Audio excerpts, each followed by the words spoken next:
মানুষ মানুষের জন্য, জীবন জীবনের জন্য। বিত্তবানদের সহযোগিতায় বাঁচতে পারে কলেজ ছাত্র মোহাম্মদ সিয়াম রহমান।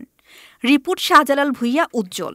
সিয়াম রহমান বিরল জেরোডার্মা পিগমেন্টোসাম সংক্ষিপ্ত নাম এক্সপি রোগে আক্রান্ত। সিয়াম বাঁচতে চায়। আরও 10টি ছেলে মেয়ের মতোই জীবন গড়ার স্বপ্ন দেখে সে। বিত্তবান সহৃদয় ব্যক্তি সিয়ামের পাশে দাঁড়ালে হয়তো নতুন জীবন ফিরে পাবে সে। এই রোগের লক্ষণগুলো হলো রোদে গেলে মুখের কোষগুলো নষ্ট হয়ে যায়। প্রতিনিয়ত অবস্থার অবনতি হচ্ছে। বর্তমানে বিশ্বে এক্সপি রোগে আক্রান্ত সংখ্যা 150 জন, যা 10 থেকে 20 কোটি মানুষের মধ্যে একজনের হয়। এই রোগের চিকিৎসা দেশে না থাকায় তাকে সিঙ্গাপুর অথবা জাপানে যেতে হবে। তার চিকিৎসায় প্রাথমিক ব্যয় প্রায় 40 লাখ টাকা। তার অসচ্ছল পরিবার সিয়ামের চিকিৎসায় এত খরচ বহন করা সম্ভব নয়। তাই সমাজে মানুষের কাছে সন্তানকে বাঁচাতে সাহায্যের হাত পেতেছেন তার পরিবার। সিয়াম রহমান ধানমন্ডি আইডিয়াল কলেজের একাদশ শ্রেণী প্রথম বর্ষের ছাত্র।